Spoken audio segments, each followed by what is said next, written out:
Okay, Chiefs. So we're not going to play the Smite. We are going to talk about it a little bit. I'm going to talk to myself, and it's going to be fucking epic, my guy.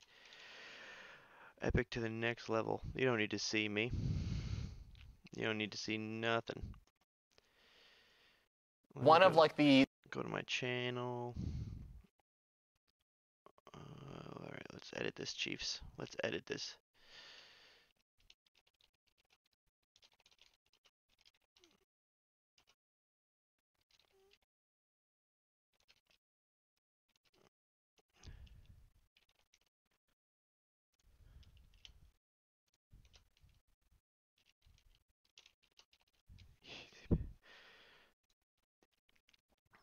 Alrighty, my Chiefs.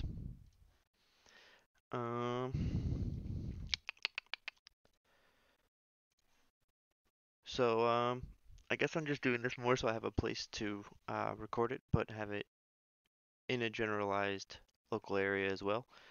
So I'm gonna start doing streams where I just talk about different competitive changes. I'd love to escalate it to a point where it's a podcast and get some people in to talk about different things coming up, whether it be ranked. We're gonna discuss combine certain times. I love to talk about SML, SPL once it starts up in about a week. Getting pretty hype. I know how to create a website, but I'm very not good at it. So if there is anyone that out of my friends or anyone that happens to fumble through this and decide they want to help me out creating a website, that'd be pretty sick. The graphic you're going to see on the screen for most of the time, and by most of the time I mean all the time, I'm only going to talk for about, I don't know, 15, 20 minutes this first time. Um, you're going to see it's a Kingler's Corner SML and SPL commentary. That is true. I want to make it so much more also. But what I do want to go over is going to be the SML and SPL games. Um, Unfortunately, I've my life's a shit show. Um, so for anyone that is not aware, this past December I moved to Georgia from New York, and I was really trying to make it so that I could um, start streaming regularly with the tax money I'm going to be getting back pretty soon. Actually, it's been about 2 weeks since I've filed it. Now it's supposed to go towards a computer that could handle streaming, so I could really kind of get back into content creation. Unfortunately, this is kind of private information, but you know what? Fuck it, fam. We're about the content life now. Me and my girlfriend broke up last night, and we are currently splitting a one bedroom in Georgia. Um, so that tax money now is probably going to go towards paying off debt and stuff because when she decides she's going to leave, I'm going to try and hold this apartment on my own because I really do like the area and I am not going back to New York. Um, so more commentary videos in terms of stream, like watching me play. I tried playing ranked and out and it just doesn't work. My computer isn't good enough. I can do everything up until the actual game starts. When the game starts, you're not actually watching a stream. Um, and it looks like the money to get a computer is not something that I'm going to have for a while now, unless it gets to the point where people want to donate and shit and try to help me out. Um, but yeah, let's dive into our. I only have a short list here, and this was just some spicy things that I saw come up in conversation that I'd like to bring up in my first stream. And if you come in and you're listening and you want to talk in the chat or type to me, I've got that open, so I'm always down to have a conversation. But this is just going to be a couple things that I've noticed and my opinion on those things. So the very first one I wanted to bring up, this is a couple weeks old now because, like I said, my life has been through the fucking ringer. Um, there was a post. It was, and obviously it's out of context and everything. It was a clip of Maddie saying pretty much Maddie Pocket for everyone that's unaware. But if you're diving into the depths of watching this fucking podcast, you know who Maddie Pocket is. Um, he went out there and there was this clip, and it always is out of context. You know what I mean? So who really knows what that entails? But it pretty much said, um, I don't really care what happens in SML. I'm mainly here to be a streamer and I'm gonna have fun with it, but I don't really care about our record. Um, my first opinion on this is I don't think I love Smite and I hate Smite. Um, and it's definitely disheartening to everyone that's out there and playing amateur level. combine and trying to do everything, to see someone who really doesn't care about getting better. They're just there for the free money that SML now offers this year with the combination of the regions in the SPL, and that also lessening of the teams, also pushing talent down into the SML, making it even harder to move up. So it's definitely disheartening. And I have friends out there who play at a higher level. I myself don't, but I have friends up who are up there who play on top combine teams, and I know they're definitely not to where they're going to quit, but they're definitely discouraged seeing, going out there and someone who's just pretty much like, I really don't care how I play, but because I've got a big streaming following, as well as I'm friends with people who work on the game, and I have friends who play at the higher level, and I used to play at the higher level, I'd get a free SML spot because people making the team decide to pick me up. Fuck it. Um, so that is definitely something I feel like Hi-Rez in a total needs to work on how they're going to integrate fresh talent into the game, which actually brings me into the next point I wanted to make. Um, the Combine scene is a shit show. I know that, and I don't know too much about it. Obviously, I don't work for Hi-Rez, so I'm not in on all the different talks and everything that works out, but they had to make it so that it was more secure for the organizations to put money into the game. You know what I mean? Like, it was big orgs weren't coming to Smite because there was a chance if your team didn't do good, it was going to get relegated. And that was shit for the orgs, but really good for the competition because kids were out there trying their best to make it to the relegations, have a chance to move up through SML, and then if you win in SML, could even relegate into the SPL. You know what I mean? It was actually like a viable chain of going from playing hours and hours and hours on the weekends with your friends to winning and winning and winning up to the point where maybe you're even in the pros or even playing at Worlds. Like, there was at least a line, but the cap on that line was that the bigger orgs were like, look, you have a game, cool, you have a decent following when you guys actually stream Worlds, but you don't have a big enough following to where we feel we need to invest the money for your regular season on top of, if we do say we're going to do this, we give you this money, and then the roster that we pick up doesn't win a game and we get relegated. You know what I mean? It's Smite's in a tricky place, and I don't really know competitive wise what they're going to do with that.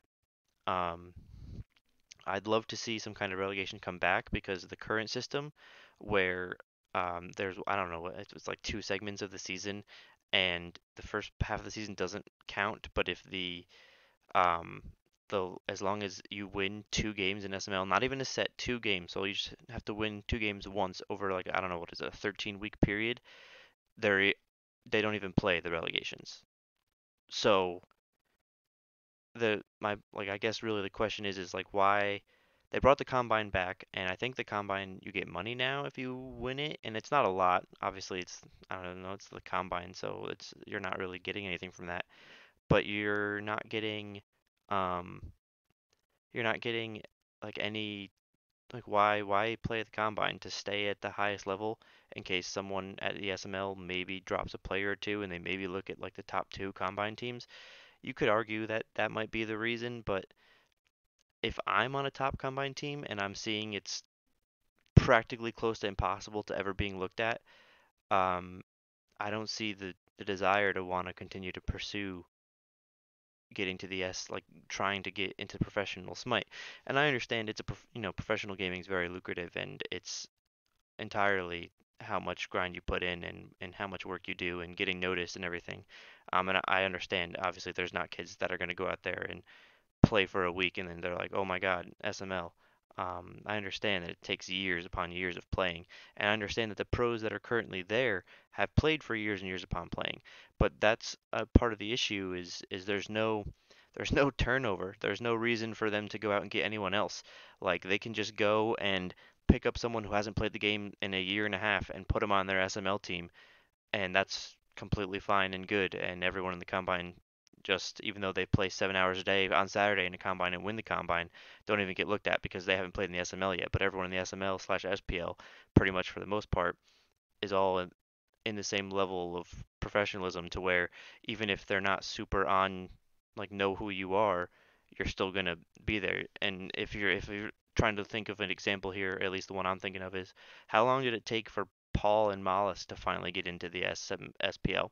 And as it is, Paul just pub stomped SML for an entire season, and at the end got moved up into trifecta, and then Mollis is quote unquote getting his, I guess, technically rookie shot this starting spring, but in reality, like how long were they just dumpstering kids in the SML?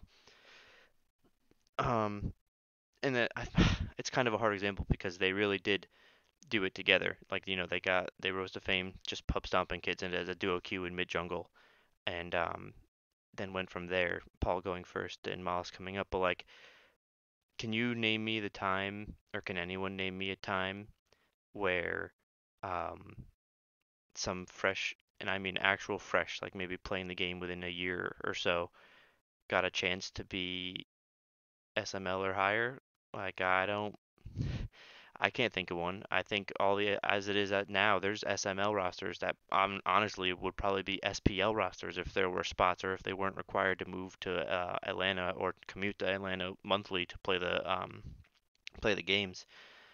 So Smite competitive's in a tricky spot, and I don't fully know I don't even know if I have ideas or opinions on what's gonna do.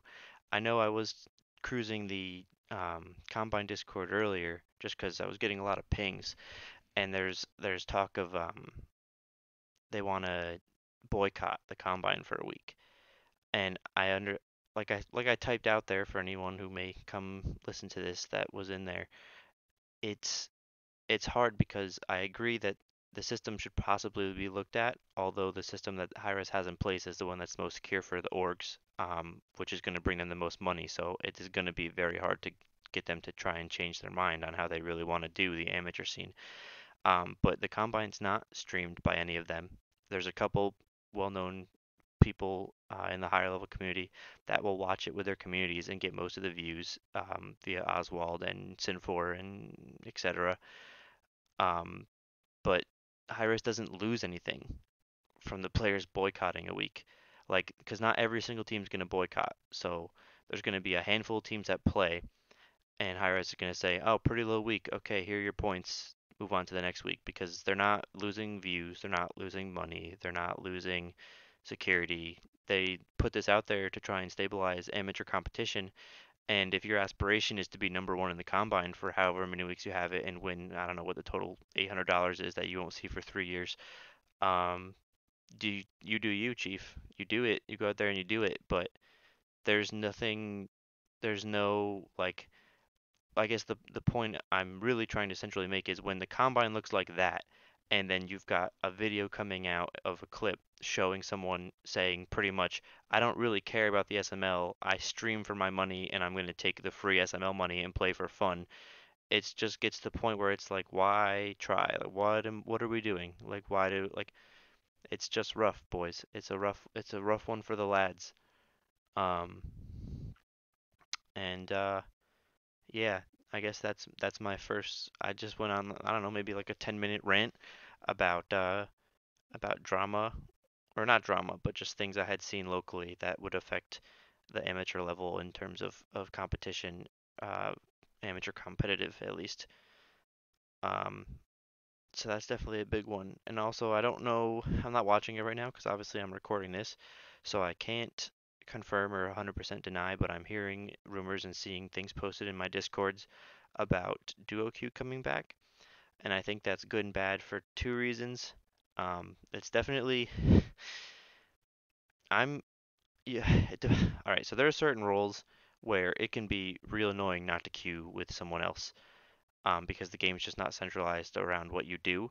So it's rough. Like if, in particular, if you're an ADC or if you're in a support, it's real nice to duo queue rank games with a duo lane partner, so you can at least have someone else. And for the laning phase, you know, you can count on the person that you're playing with because you chose to be in the game with them. Um, but at the same time, it's just gonna go back to what it was. And so instead of having to go out there and solo carry a game and prove you're actually decent to get up into the higher levels. Um, and you can, I mean, it still matters who you get and everything. But let's say if you're a jungler and you were going out there and dumpstering kids in solo queue, well, you better find yourself a good mid now at this point because every single game is going to be a mid and a jungle duo queued against probably also a mid and a jungle duo queued, and then two duo lanes, and you can't have six people. So hopefully your random person who queues into two, three parties or whatever can play solo halfway decent. And I haven't, like I said, I've only seen some people post this in my Discord, so I have no idea how that's going to interact with the roll calling system. Because the roll calling system is kind of all over the place. You have games where your top role will be jungle and your second role will be mid. You'll be top pick and you get support. Like it just it doesn't work as per usual. Half the stuff in the game doesn't work. Um, but at the same time, the people that pick up on those things that don't work are the ones that like the game that play it so much that actually notice it. You know what I mean? Because the casuals are just out there in arena and assault, spamming away, buying gems and keeping high res afloat. So it's just it's the battle you take in really any competitive scene. The competitive section is always smaller. Casuals rule the gaming world, really. Hey, clown, clown. What is that? A hat? Okay, I thought that was upside down ice cream, Mike. Um, but yeah, I guess that we're gonna, like I said, I was gonna keep it short for this first one. So I'm probably gonna top that off right here after I do this. Let me do this real quick, lads. Let's see, am I trying to type here? There we go. Easy, baby. Gotta get all the friends, the mod powers.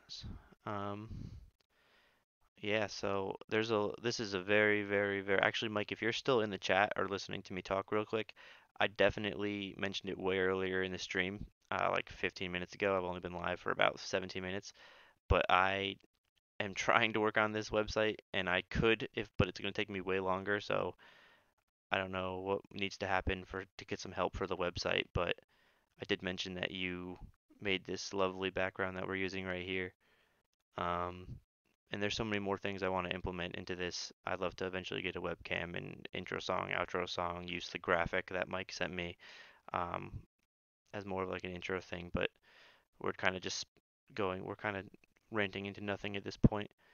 Um, so I guess the first one on this, we didn't even talk about SML or SPL. I don't feel like there's enough to talk about in a kind of weird way. Like because they're actually broadcasting all the SML games now and they're once a week. Hi-Rez actually does a decent job of posting results and everything. So if, like I've said before, if you're actually following the um, competitive scene to the point where you're watching this podcast, you already know how the games went. And until I can maybe bring in some people to talk to, there's no real reason for me to go over the different results. Um, so I guess we'll cut it there. And I got to pick out really a day to start recording these and getting a better layout of how I'm gonna attack the stream when it starts and go over, how long I want to go over certain things, if I'm gonna bring in a guest or get it going. But something that is sad, like I said, I won't be able to stream me playing, which was something I was really hoping to incorporate in between different episodes of this. But that's about it, Chiefs. So we're gonna cut that at about 18 minutes. Anyone who decides to watch this, I'm gonna probably make a YouTube channel and start posting them. So anyone that goes back and watches this VOD or watches it on YouTube, thanks, and drop a follow on my Twitch if ever, because like I said, I'm really trying to get into content creation, so I really hope to start be uploading a lot more here. And yeah, Chiefs, yeah, yeet.